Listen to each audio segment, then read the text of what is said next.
Hi there. Hello, chaps.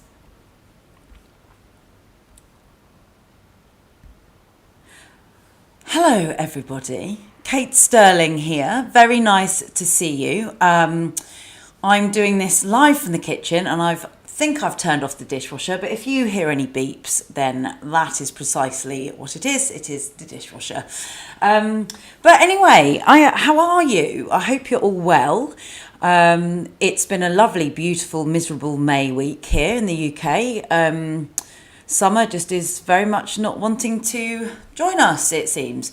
But on a theme, with the theme of the podcast, let it go today, we just have to let that go because we can't control the weather. Obviously, we can in terms of the longer term impact with global warming, but you and I right now can't change the weather physically ourselves without making bigger changes to the environment and within the choices that we make. So the theme today is let it go, and that's a very convoluted way of coming around to the subject of letting things go. So things like the weather that we can't control, we just kind of have to embrace it and accept it, and we can moan about it because, you know, we do love a moan, but ultimately we have to let it go because if we get really wound up about the weather, then it just starts to ruin everything, doesn't it? But anyway, I hope you are all well. Thank you so much for listening. You might have noticed not last week actually that there was a bit of a dropout, I realised when listening back. For some reason, I recorded the podcast last week and then it only uploaded 5 minutes of it. And then the rest of the 22 minutes or whatever just disappeared. So I had to do all sorts of technological foolery to extract the audio and all that kind of jazz. So apologies if you were listening and you were like, oh no, there's a juicy bit missing. I will try and upload a complete stream. It's why it's always good to have different backups as we go. But anyway, enough of me waffling on about that because I am still going to try and keep these to be as concise as possible. But today's theme is let it go, as I've said quite a few times now. And I wanted to talk about this week because it's something I've really struggled with massively, especially, to be honest, after my marriage ended. And I'm going to delve deeper into that. I'm going to be quite open and honest about some things that I've really struggled with as a result of that, or the kind of things that I struggled with coming out of the relationship, because I think they're things that we don't really talk about. And I'm going to share some really embarrassing things I used to Google. But also, I wanted, because last week I was a bit cryptic, and those of you that follow me on social media will have seen that I shared some pretty massive news for me last week. Basically, for those who don't know me, I'm an actor as well. And I went to drama school. I did an MA about 5 years ago. So in 2015-16, I went to a school called Arts Ed, and I did a year's master's. And basically has always wanted to be an actor. Like, that was completely and utterly my dream. I'd always wanted to act. So I'd kind of got myself an agent when I was 16. I'd dipped my toes, you know, in the water here and there along the way. And always really, really wanted to do it, but also have done lots and lots and lots and lots and lots of different jobs along the way as well to earn money and to stay sane. But basically, about 2 weeks ago, I got an audition for a tour, theatre tour, that I somehow booked. I got the job. And it was really, really, really interesting for me because literally a couple of days before I had relinquished or handed over my half of a group training company that I'd been running for the last 2 years to my business partner, who's taken over my half, or my ex-business partner, I guess. And I got this audition maybe 3 or 4 days later and booked the job. And it really has made me realise how letting things go creates so much space for other stuff to come in. I'd been working for months with this creative coach that I've been having sessions with. She's called Susie. She's literally incredible. And we'd worked a lot towards the decision making behind me selling on my half of the business, basically, with this group training company that I was running, partly to be able to create more space, but also to be able to build a career or a future in the things that I really want to try and build a career in. And one of those is acting. But conversely, over the last couple of months, I'd actually started to think, oh, I'm just going to let this thing go. I think I'm going to leave my agent. I think I'm going to just I don't want that weight on my shoulders anymore. And it's incredible because I think I walked into that audition room 2 weeks ago just wanting to enjoy it, just recognising the opportunity that it was, and just to trust myself without overthinking it. And all those things, I think, alongside the pressure or no pressure to book the job, it didn't matter to me. I obviously really wanted it, but to me it was like, well, I have lots of other great things going on for me now, so if I don't get the job, then it's not the end of the world. Whereas before, in audition, sometimes it can really feel like it's the end of the world when you don't get the job, because you put so much hope into it, and you've written, I don't know if other actor friends or listeners out there experience this, but you put so much onto a story that you then imagine if you book the job, you're like, oh, this is going to happen, and then this is going to happen, and this is going to happen, that when it doesn't happen, or if it doesn't happen, it's absolutely soul destroying, and it's really devastating. So basically, I just went in, and they, like, this creative team were great. I had a really fun time, and I walked out of that audition room on cloud nine because I just had a great time. So when my agent called me the next day to be like, oh, they want to offer you the part, I was like, what? Because it literally just sums up everything that I've learned over the last 5 years about letting things go.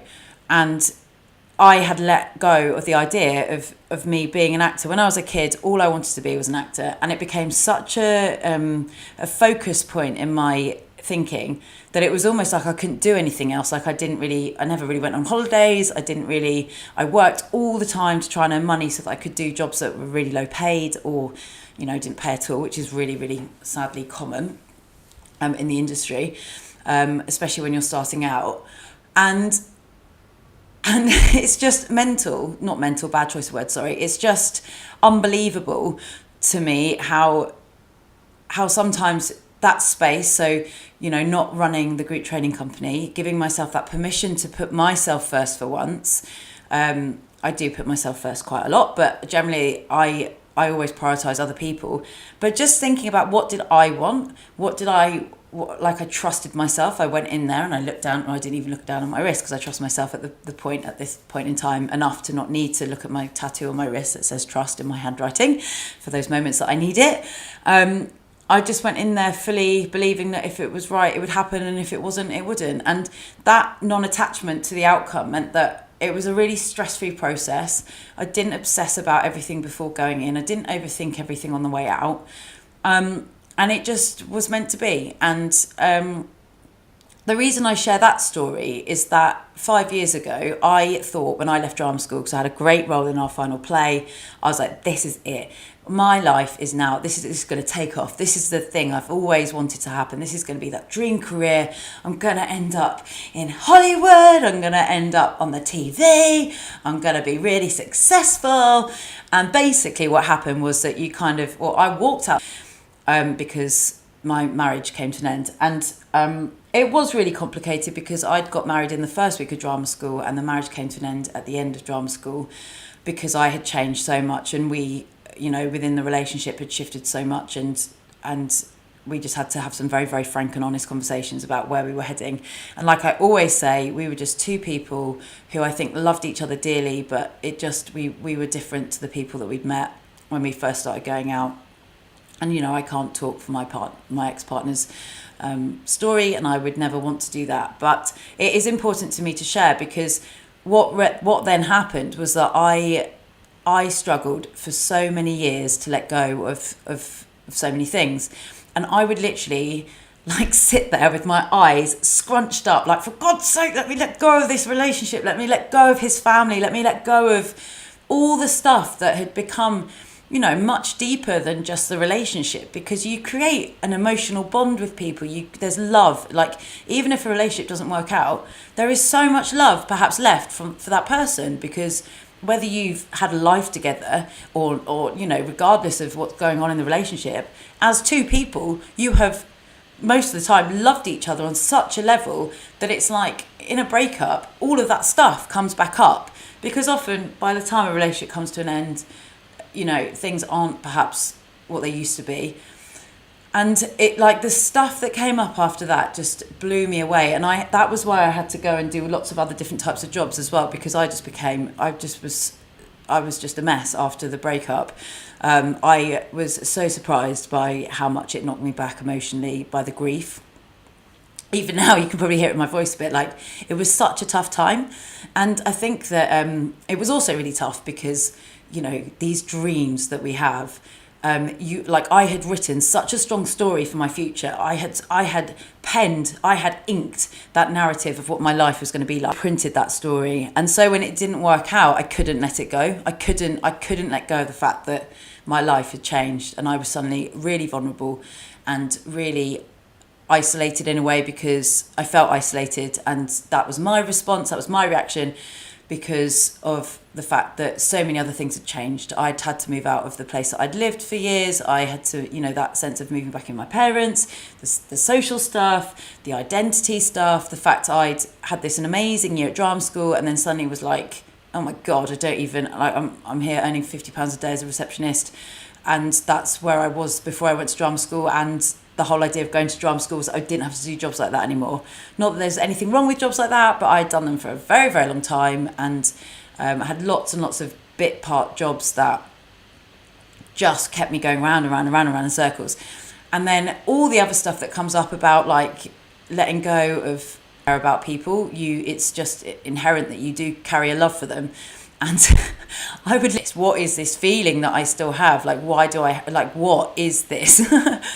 Because it was just so strange. And I think it became, because my narrative of what was going to happen in that relationship and the acting and all that kind of stuff had been so imprinted in my imagination, in my thoughts, in like how I'd played out the rest of my life in my head. It was my security. It was like a security net that I had that I couldn't let go of. And it was like the Times a Healer. This letting go thing was literally the same thing. I wanted to punch it in the face. I'd be like, I can't let it go. And I'd speak to friends and be like, why can I not let it go? Why can I not get it out of my head? Because every time I try and let it go, like, harder, it kind of like stays there for longer. And I'd be like, for God's sake, why can I not just shake all this stuff off? Why can't I just move on? And I think the point of sharing that side of things is that was 5 years ago. And it's probably, I think this acting job to me is an absolute boomerang coming back to whether it was where I was 5 years ago, whether it's where I was when I was 16, trying to get an agent off my own back, whether it was as a 5-year-old dancing around the living room, making my poor parents watch all sorts of interpretive dance, to Enya, which is obviously the Teddington middle class dancing track of choice, which I loved, by the way. And yes, I recognise that was a very privileged thing to be able to do. But all these things tie in because of the narrative, because of the scripts we write for ourselves, because of how we see things working out. Now, if I had not had, over the last few years, let go ever so slightly of this dream or this ambition, I would never have got that acting job, because I would have still been desperately perceived success to be. Whereas now, part of this big thing of this job was that I walked in and I literally could be moving a chair on and off stage, and I would feel like I'd won the lottery if I booked that job, and that's what I was doing, because it was beyond a narcissistic sense of I need to be the star to I want to be part of a company, I want to be part of a collective, I want to be part of a team. I want to do something that really celebrates working together. And that's why as well I booked the job, because I had let go of that need to be kind of centre of attention. And it's really interesting because a few years ago I was offered a job managing a yoga studio, and I took that job because partly at the time I was still a bit depressed, I think, and also I had never had a job like that. Well, I had a job like that, but not for a long time, where I was earning a monthly salary. And then all of a sudden I was earning money, like I was earning proper money, and I was able to help pay for us to go on really nice holidays. And I was able to buy stuff without thinking too much about it, because it wasn't earning loads of money, but compared to what I had been earning, it was loads. And I remember saying to a friend, oh, but what about the acting? And she was like, well, you're still an actor, even if you're not acting. And I think as actors as well, it's really tough, because if you're not acting, you feel like a failure, and you feel like you're not acting and you're not capable of it. And last year, actually, even last year, I was having huge confidence issues with any, I mean, I didn't really get any self-tapes over lockdown. I did get one or two, and the stress that would cause and the anxiety that would cause because I felt like I couldn't do it anymore.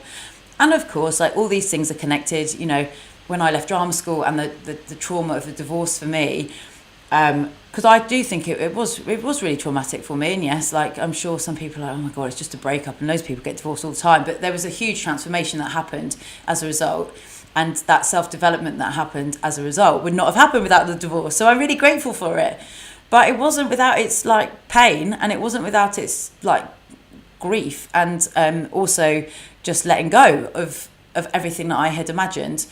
And these things all do really, really, really link in. And so taking it back to that, you know, while I was talking about the yoga studio job, was that I also probably wouldn't have got this acting job without having got that job, because that job afforded me to be able to realise how much I love going on holidays, to realise how much actually enjoying your life is, how important that is, how that if we can let go a little bit of our expectations on ourselves, that we give ourselves permission to enjoy things that we would never have given ourselves permission to enjoy before, because we can open our minds to different things.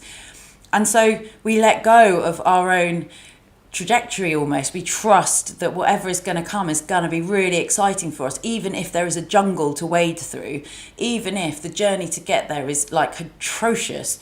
You know, oh my gosh, the last couple of years for me have, you know, there were moments where I did experience some kind of suicidal thinking, and I don't say that lightly because it's not something to just band about, but those were very, very, very dark days, and I didn't want to live anymore, and I thought that I didn't have anything to live for, and I felt like I had no value. And I know that this year after the pandemic has been insanely tough for so many people because of the changes. And, you know, as humans, we like our comfort and we like security. And if that's taken away, life can become very, very daunting, especially if your trajectory has changed beyond recognition from your control. And I think especially if you're a bit like me, you know, some of us do like control more than others, I think. And I'm definitely someone that has in the past tried to overly control. That's, you know, when I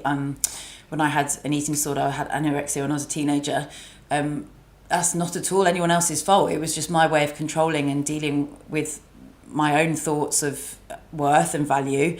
And I felt like if I was thinner, I would be of more value. And I didn't feel like I was as good as my friends. And I felt like everyone looked better than me. And so controlling food was like the way to feel like I had value, and I had an ability to get attention in a way, but also not as an attention-seeking thing, just as a validation.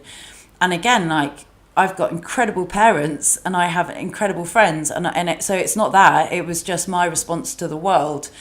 And that's why, you know, this is now seamlessly tying into it being Mental Health Awareness Week.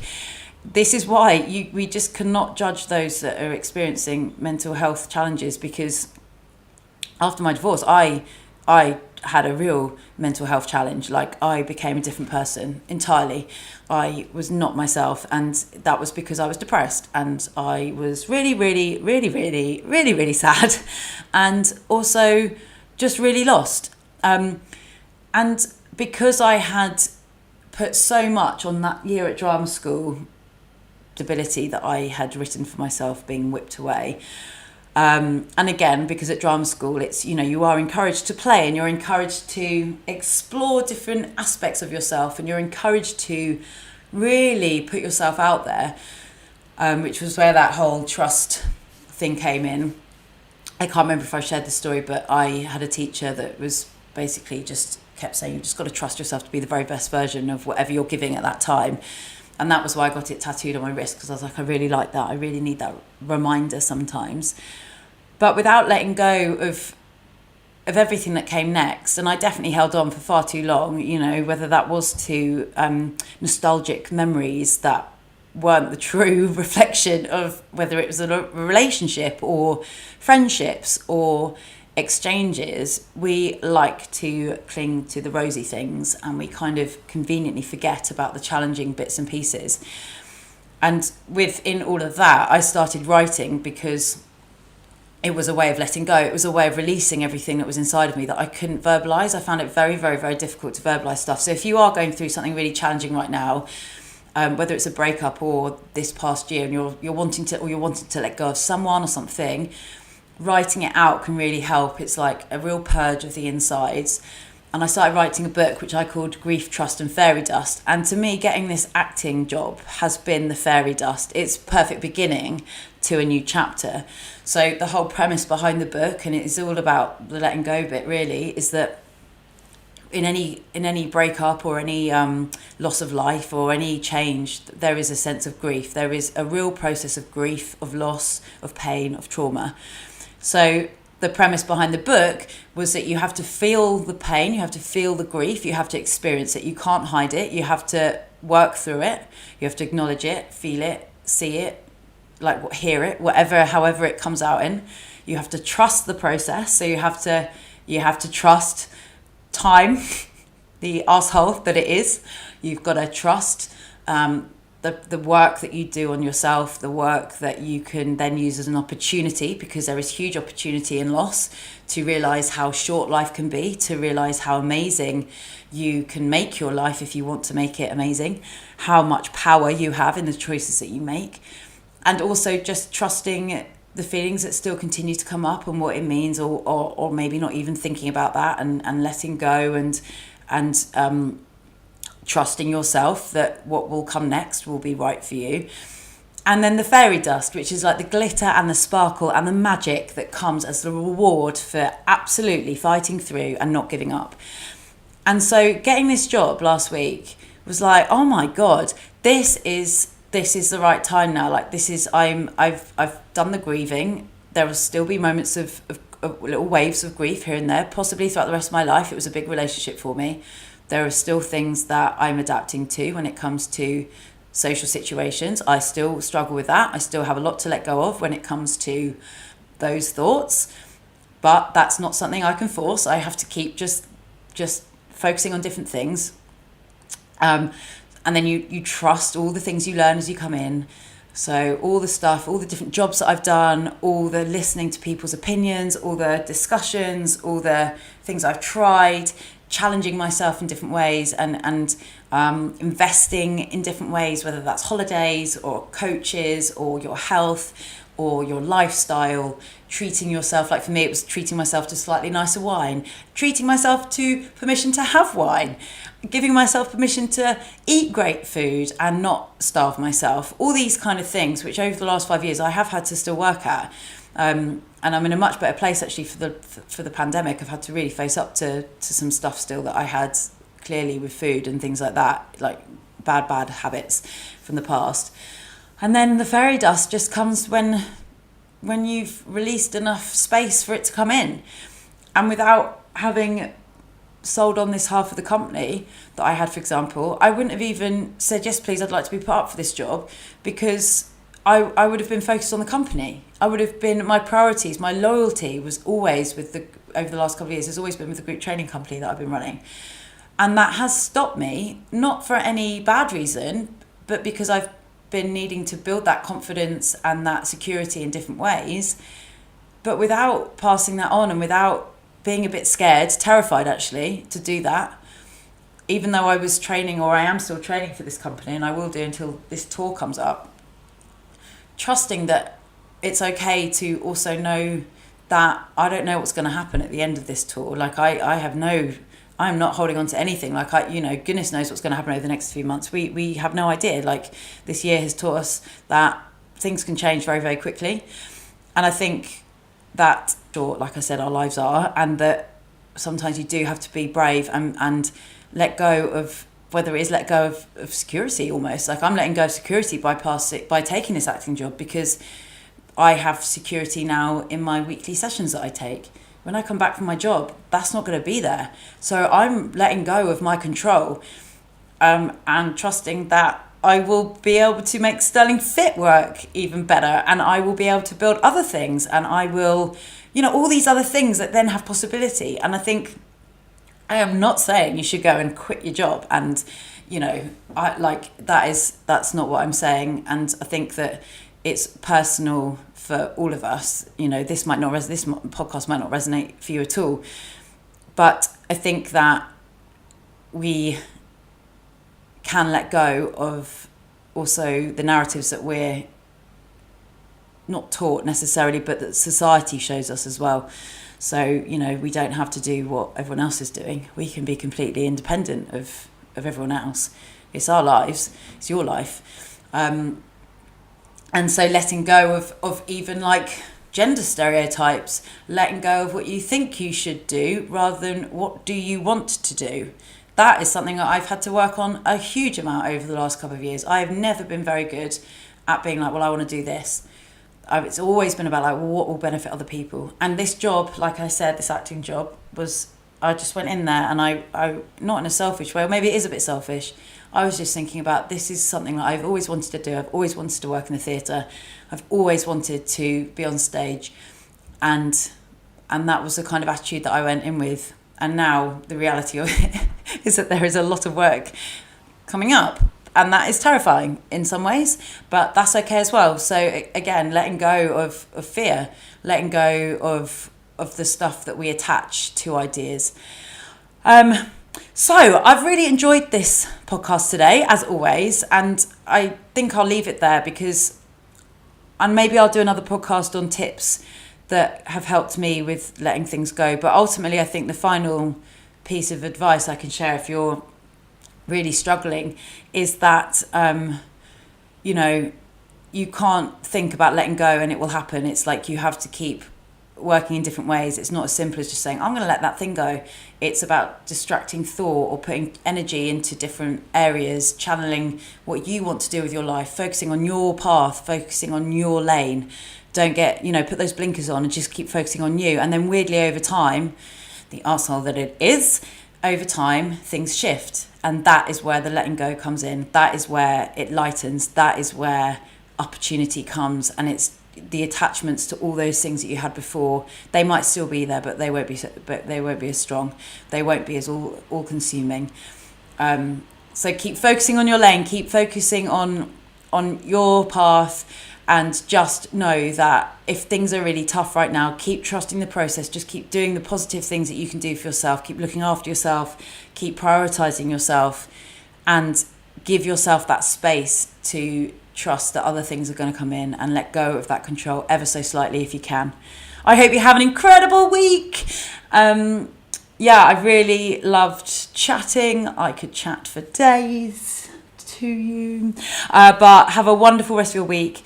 And if you like the podcast, please do go rate, review on Apple Podcasts. And I'm going to try, if you're on Spotify, I'm hoping that my idea for this, that there should be a song that follows that you can listen to and open your arms wide to the sky, open-hearted, and just let all the things go that you're holding on to.